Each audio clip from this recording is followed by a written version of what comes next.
There are forces of good and forces of evil at work in the world today. What are these forces? Who is responsible for the good? And who is responsible for the evil? Richard Shoff talks about current events which are rarely discussed by the mainstream media, events that affect us all. This program seeks to identify, to inform, and to equip the believer for what's ahead. Welcome to What in the World is Going On? This is What in the World is Going On. I'm your host, Richard Shoff. The program is sponsored by Lincoln Log Homes. We're pro-Christian, pro-American, pro-life, pro-Second Amendment, and here only by the grace of God. As I have told you folks before, this is not a breaking news program. Our format isn't that way. I'm taping this on Saturday afternoon, July 20th at 1 in the afternoon. The way things have been going this weekend, by the time I get the taping done on Saturday, everything could change. But I do want to make you aware of a few things. And so our program's going to be a little bit different. When the mainstream media, as they did Friday, approaches the press with reporters to question him as he's leaving on Marine One, now this is last Friday, with all that's going on, and asks him about plastic straws and where they're outlawed. And when they want to have another subject on the squad from the U.S. House of Representatives, in face of what was going on, I think it's rather inane. But you know, much of our television today is very inane, isn't it? The mainstream media I'm talking about. Now, I've talked about the dangers in the Middle East for quite a while, several weeks. I pointed out that Iran is running crazy over there, that the Israelis could strike at any time. That's right. And the breaking news over the weekend, last Friday, Brits lost another tanker. In fact, the Iranians took two of them. One actually was a Liberian tanker owned by a UK company, and that was quickly released. But they took this other tanker. In the meantime, the U.S. just now is announcing we're sending forces into Saudi Arabia. We've got U.S. planes protecting the ships from the U.S. that are over there. Prior to this weekend, we sent the U.S. nuke sniffer plane over the Persian Gulf. That's the Air Force plane that, there's very few of them. It's a sniffer plane, a nuke sniffer. And we sent it over the Gulf right now, but no one's saying why it was there. Maybe we're going to see this weekend. These planes, the WC-135 Constant Phoenix, is a special purpose aircraft derived from the Boeing C-135 Stratolifter used by the Air Force. Its mission is to collect samples from the atmosphere for the purpose of detecting and identifying nuclear explosions. It's also informally referred to as the Weatherbird or the Sniffer by workers on the program and the international media, respectively. They've got that plane over there. You see, things are starting to break, but you're not going to get it on the mainline media.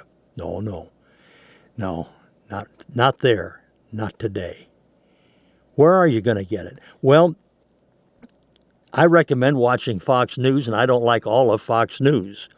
Certainly, there's programs on there that are inane, and I go to the Weather Channel or turn it off. But Fox has some good programming to watch. Hannity, Tucker Carlson, Laura Ingraham, Lou Dobbs. And these programs just aren't run once in a 24-hour cycle. They have reruns at different hours.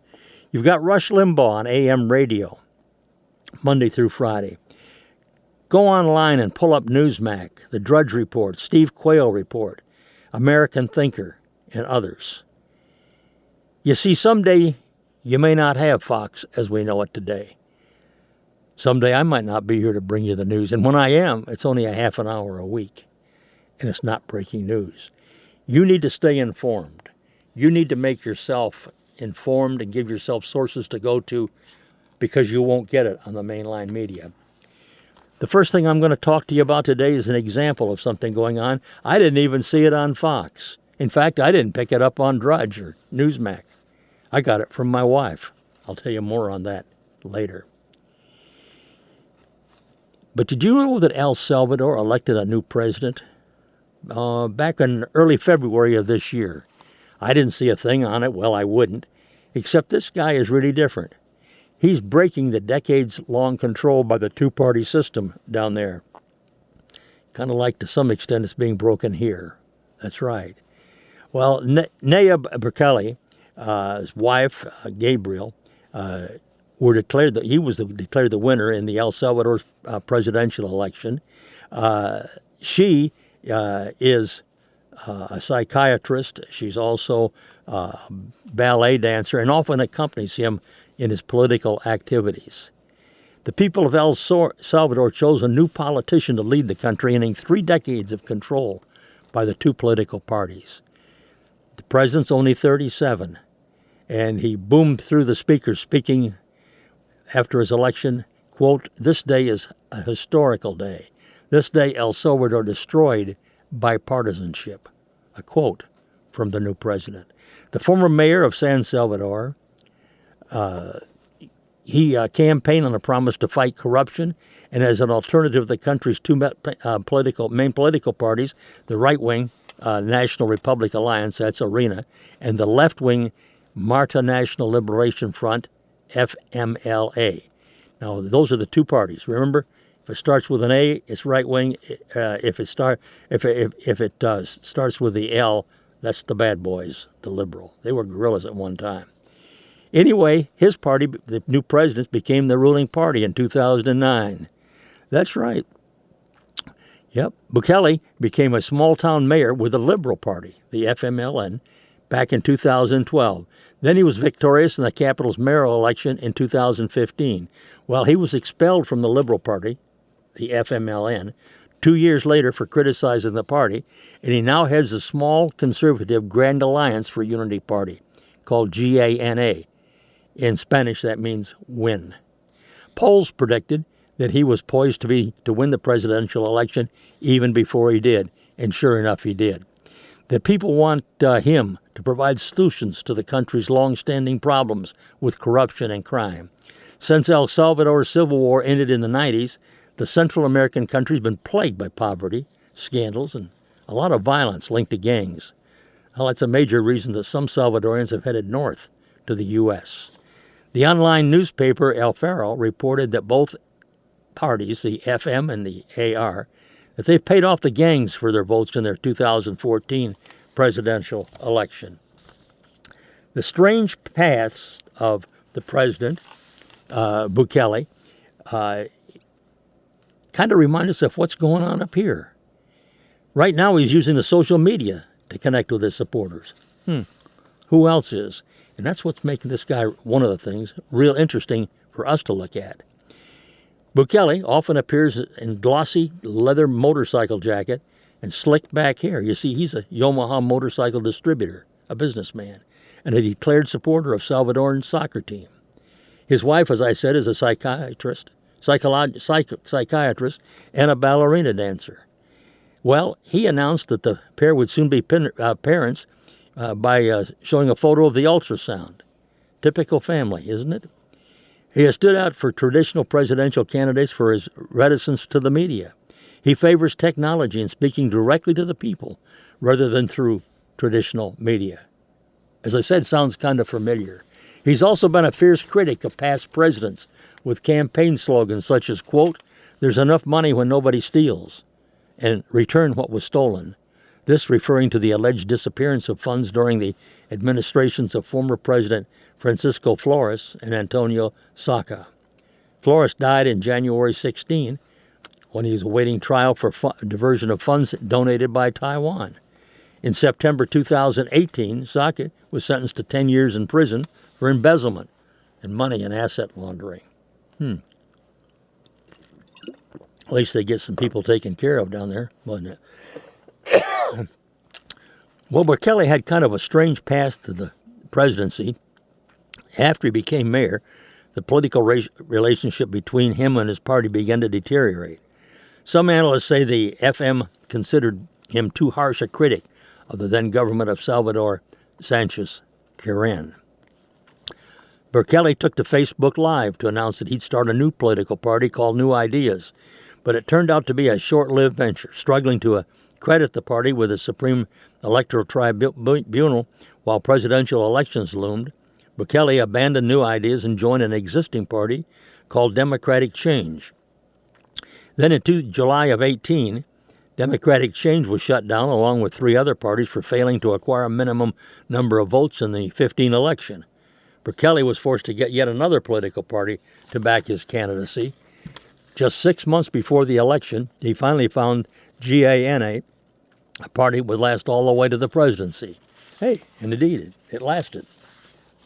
A lot of similarities. But you see, nothing brought out. I didn't see it any place, not even on the alternative news releases, and certainly not on Mainline. Now, the question is this: is the new Salvadorian president another tropical Trump, or just an outsider? 1 week after Bukele became president of El Salvador in a landslide and defeated candidates of both major parties, American observers explored just what the former mayor of San Salvador was and whether he represents a new wave of populism in Latin America. The election of Bukele, 37, was effectively a rejection of the 2 parties that have dominated politics in El Salvador since it threw off military rule in the 80s. The hard lefts and the pro-business conservatives, both out of power. Like Donald Trump, Bukele is a successful businessman who's belonged to different parties over the years. He ran as a candidate of the Small Ghana Party and rolled up a whopping 53% of the vote against the 2 established parties. Pretty good, huh? Well, as such as an outsider as Trump was, as Trump was, he nevertheless ran on a platform that spelled out specific stands on issues such as trade, illegal immigration, and life. The same is true of Bolsonaro. He was elected president of Brazil on a hardline platform of capitalism and law and order. As for Bukele, the Financial Times summarized his platform as, quote, one of, I'm not them. Eschewing debates and focusing on social media, he states out loud what many have been feeling about El Salvador's politicians and political parties. This is reported in the Financial Times down there, but nothing up here. Bukele's voters voted for a rejection of the 2-party system. Daniel Runde, who's senior vice president of the Center for Strategic and International Studies, told Newsmax, quote, he's made some very early positive signs, such as calling Venezuela strongman Maduro a dictator. Runde urged the Trump administration to cautiously but quickly seek a new partnership in El Salvador after 10 years of leftist misfitting government. Now, the new president in El Salvador is pushing for migration to flow into El Salvador, not out of his country. A report by Steve Slatter, he's an opinion contributor for The Hill, noted that he'd heard of hope and optimism from one of the world's most inspiring young leaders, referring to Bukele. He said, pointing out that the 37-year-old is of Palestinian descent. He's made some astonishing pronouncements during a speech at the Heritage Foundation in Washington. You see, he doesn't want aid from the United States. He wants to end immigration out of Salvador and wants to build a closer relationship with us here in the States. He declared, and I quote, El Salvador doesn't want handouts. We don't want aid, he said. We're hard workers, and we want to do business with the U.S. His vision for recovery is one that will be led by entrepreneurs, not the bureaucrats. His motto is, quote, that the government does not foster creativity. The people do, end quote. Bukele also vowed to build stronger relations with the U.S. and to cut ties with bad actors in the region, including the Maduro regime in Venezuela and the Ortega regime in Nicaragua. Folks, this is a sharp departure from the policy that the former president had, who was from the Liberal Party, and originally El Salvador's former guerrilla leader. Well, why does Bukele sound so optimistic about the free market in the U.S.? According to him, the average Salvadorian family living in the U.S. earns about $80,000 a year, and it only takes an average of 12 hours for a new Salvadoran immigrant to get a job here. The president's vision is to put that kind of industrious attitude and effort toward rebuilding Salvadorian businesses that then can trade with the U.S. In fact, Bukele said that if only 1% of the coffee or sugar that U.S. consumers buy came from El Salvador, it would put those Salvadorian industries at full capacity overnight. Bukele's message probably comes as a shock to anyone who's been used to thinking of Central and South American countries as safe havens for the socialist active groups, including all in politics. But Latin America is changing rapidly, thanks in part to some of the younger generations. Countries such as Argentina, Brazil, and Chile have turned to leaders who favor the free market. And any day, Venezuela may be joining him. The Sleeve Slattery Organization, the Fund for American Studies, they've educated university students throughout Latin America. Interacting with these young people, they've noticed that their strong desire to break away from their country's socialistic and fascist histories. Instead, the younger people are favoring systems based on free markets, private property rights, and the rule of law. Many are voted to stay close to home and improve their society. Slattery personally had married into a Salvadorian family about 20 years ago, so he's visited El Salvador often, and he came to appreciate its vibrant culture, their great food, spectacular landscape of volcanoes and beaches. He said he's also seen the byproducts of a devastating civil war and the bulging gang culture, the blight of poverty, the subpar infrastructure, and the highly fortified homes. He said, sadly, in 2017, El Salvador had the world's second highest homicide rate. But given the chance to weigh in on these challenging circumstances during the spring's presidential election, Salvadorians showed they want a chance to build their lives at home, not as immigrants in a foreign country. So how can El Salvador best take advantage of this opportunity to rebuild? Well, for starters, it could refuse foreign aid that passes through the mega charities, which mostly serves to crowd out local efforts while perpetuating dependency. They should work with, not against, the private sector in order to foster a stable business climate that welcomes foreign investment. They can use the country's comparative advantage to expand local industries, such as coffee, sugar, and tourism. Lastly, they can take back the streets from the gangs, using the best practices like New York City's strategy to defeat organized crime back in the 90s. Remember that? In a couple of years, people are going to say again that El Salvador is a motor of Central America, Bukele said. I share his hope for a future in which migration goes into rather than out of El Salvador, where commerce flows freely with North America, and where U.S. tourists flock to this tropical paradise. Sounds like an improvement to me, folks. How about you? Now, let me tie this in, and it also ties in with how I happened to hear about this. My wife, who is a foreign-born national of Costa Rica, came to the United States many years ago. She, incidentally, is a U.S. citizen today. She did it the legal way. I personally watched her as she spent days, hours, studying U.S. history for her test to pass her citizenship. I stood proudly by her in Charlotte, North Carolina, many years ago when she became a U.S. citizen. But she goes back to her home to see her family in Costa Rica, and while down there, she heard a guy named Dante Gebel, and she was really impressed with him. He's a pastor, and he has blessed Bukele, the new president of El Salvador, as of June 1st of this year. But let's see who Gebel is. He's a writer, he's a television presenter, he's a motivator and a pastor. He's known for giving lectures with deep reflections on life.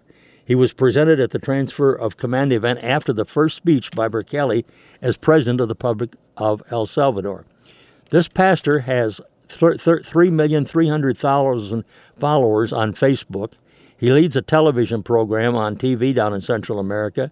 He's certainly currently making his authentic tour. He's big time in Central and South America on YouTube. He had a big church in Anaheim, California, called the River Church. At one time, he was holding services at the Crystal Cathedral, which we've heard of out in California. He outgrew that facility. But you see, no mention of him in the mainline media. No mention of El Salvador, their new president with a vision, so much like our own presidents. You know, I think the power of God's men supporting men like our new president down there and our president here make a big difference. Well, anyway, Gebel led the prayer for the new president. I'm going to read it to you. Our Father, we thank you today for the privilege of coming to your presence in this historic and solemn meeting. You have said, blessedly, the nation whose God is the Lord, and we recognize this historic occasion that El Salvador is a nation blessed by God. Today, the whole world is watching El Salvador in this new season, began the prayer. He continued, and I'm quoting, on this occasion we pray not only for El Salvador, but for the entire region, and we recognize in this divine sovereignty that God allowed Bukele to lead this nation in this transcendental hour of history. The president needs you to help him, protect him, give him health, give him a clear mind, a warm heart. The compassion he showed for the citizens we know came from you. So today we ask for the blessing for the president, his wife, the baby coming, the vice president, members of the cabinet, legislative assembly, Supreme Court.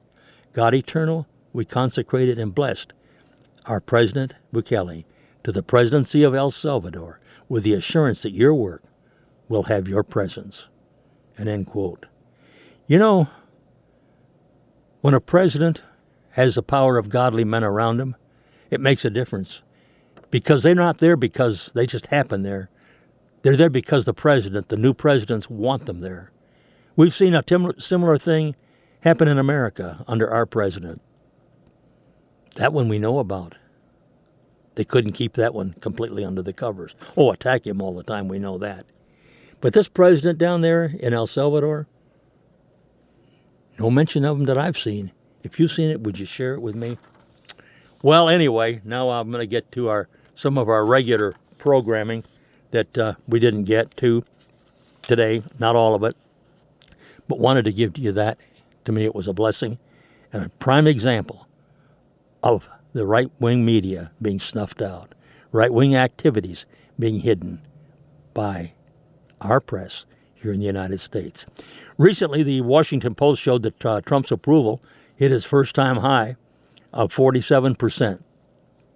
A strong economy has Trump's approval rating a high point for his administration at 44% among adults and 47% among registered voters in the latest Washington Post ABC poll. These ratings represent a 5 percentage point uptick since April when Special Counsel Mueller investigative report was released. President Trump scores highest on the economy with 51% approval, giving him a net plus minus 9 percent point margin there, as only 42% disapproved of his handling of the economy. The Post reports that Trump's numbers have markedly risen on approval on his handling of the economy since January of 18. Just this past week, did you note the Representative Al Green, he's supposedly the least mentally talented member of the House. Wow, that's saying something. Anyway, he led an impeachment vote in the House against our president. That's right. He got a vote, and the House kills the effort to impeach Trump. They voted last Wednesday to table a resolution from Representative Al Green of Texas to impeach Trump over racist comments that he made about 4 Democrat congresswomen of color. This effectively killed the measure. The vote, 332 to 95, with one lawmaker just voting president. It marked the first time the Democrat-controlled chamber had weighed in on the impeachment, an issue that's created a widening schism within the party. Progressive newcomers and several 2020 candidates have pushed for impeachment proceedings, but the House leadership, including Nancy Pelosi, well, they've known better and they've restrained. All Republicans joined the 137 Democrats and the lone independent to table that resolution. Judiciary Committee Chairman Gerald Nadler, you've seen him on TV, fine example of one to lead. Anyway, he voted against killing the resolution, which his spokesman said was because Nadler believed the House should have first sent it to his committee for consideration. Pelosi said Wednesday that she does not support the resolution. We have 6 committees working on following the facts in terms of any abuse of power, obstruction of justice, and the rest that the president may have engaged in, she said at a news conference. This is the serious path we're on. Not that Mr. Green is not serious, but we'll deal with that on the floor. Trump incidentally lashed out at the resolution on Twitter, calling it the most ridiculous and time-consuming project that I have seen in quite a while. Of note, and this one really got my attention, I really like this one.